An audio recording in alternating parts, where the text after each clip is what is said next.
This story time is going to be about my first jail experience, y'all. And before I get started, let me just say, I don't know how the men's jail is in Baltimore City, but the Baltimore City Central Booking in jail is nasty as fuck, and nobody should be able to be in there. Like, it's unsanitary. Like, they shouldn't even put animals in that jail. Oh my god. So, whatever. Let's just get with it. So, I was in this relationship with this thought. She was staying with me. She was also cheating on me. I found out about it, so I asked her to leave my place. She didn't want to leave. We get into a fight. Well, she hit me. Then she broke up everything in my house. It was a big mess. And at that, so the police was called. My child called the police, which she should have done. She was arrested. After then trying to steal my laptop and stuff, like I had to show them receipts that the stuff she had was mine. We ain't gonna talk about that. So she get locked up.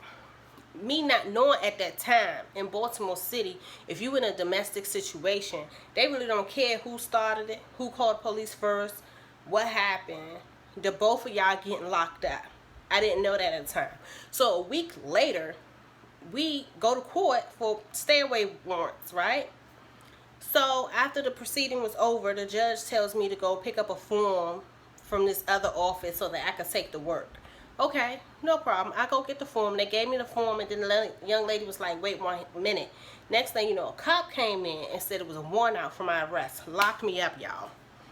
Put me in this paddy wagon. Didn't strap me in. Didn't do anything. So they making all these stops, picking other people up. I'm the only female in a paddy wagon. It was like split in half, so I'm on the female side. I fell. I hit my head. All of this mess because they don't strap you in. So that was issue number 1. So then they take me to Central Booking. Mind you, I went to court after leaving work. So I'm in jail. I'm in Central Booking with a 3-piece suit on, some stilettos, face beat, my hair up in a bun, like straight professional. Me and another woman, we was the only professionals in there. They put us in this dirty ass, pissy, damn cell, y'all.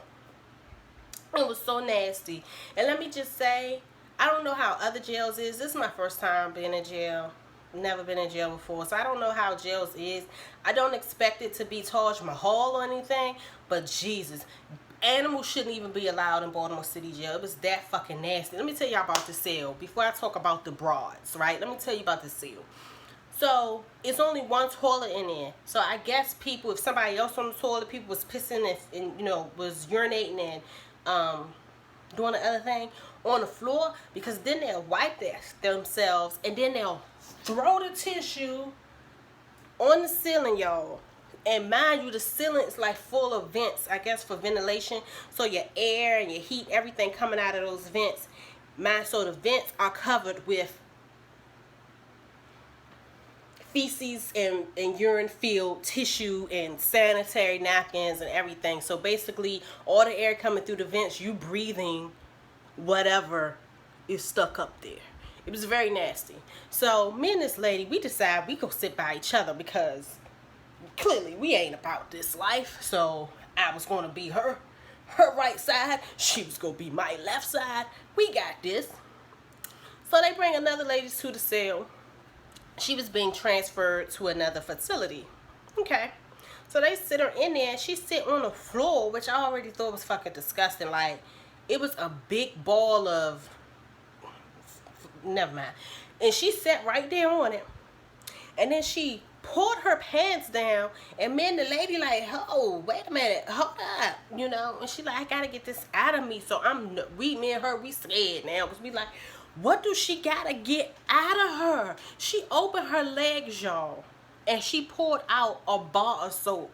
When I mean a bar of soap, I mean a fat ass brand new bar of soap like this big. She had it inside a sandwich bag talking about my vagina. She didn't use the word vagina, but she was like, my vagina's burning.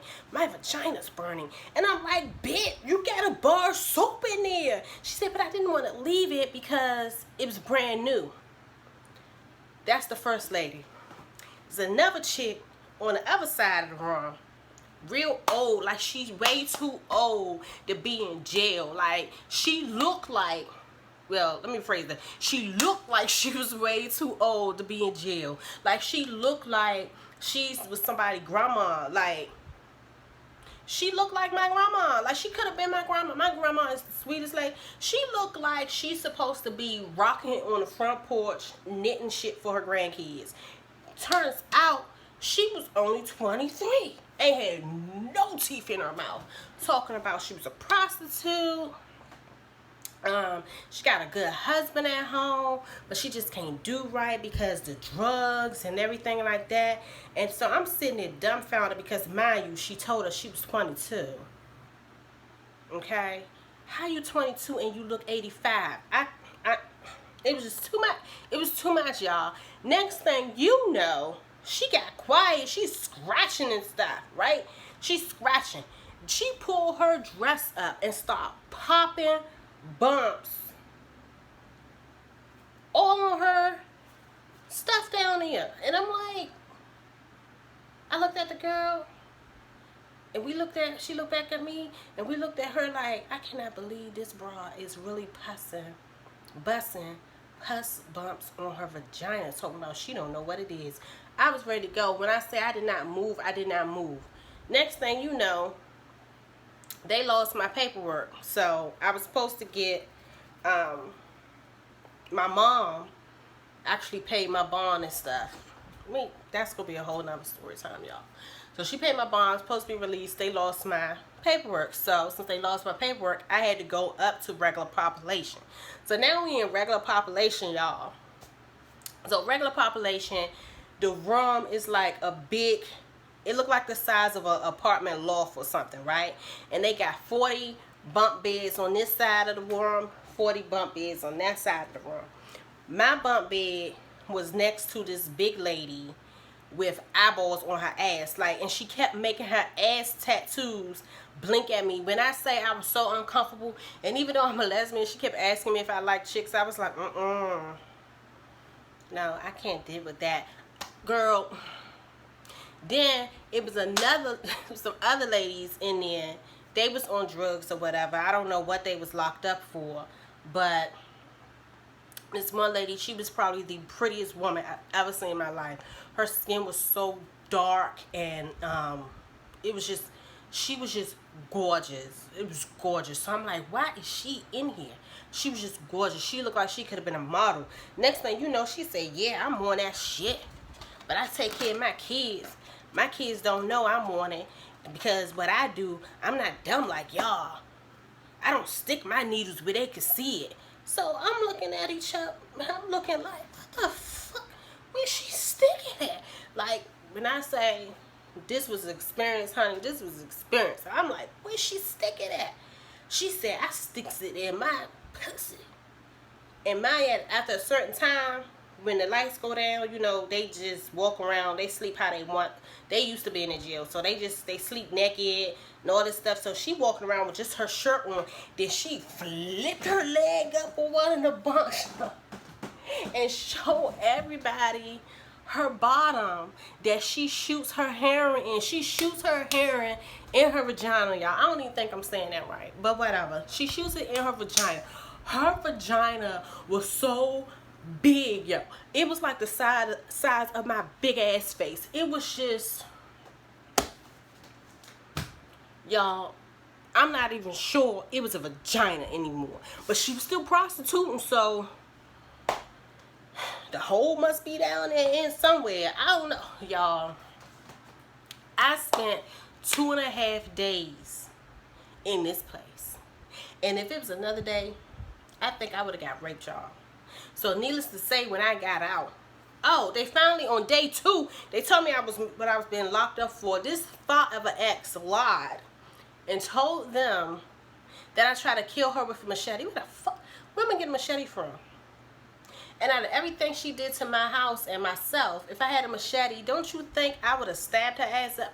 She lied and told them I tried to kill her with a machete, and then she lied and told them that she was 5 months pregnant and I stomped out her baby.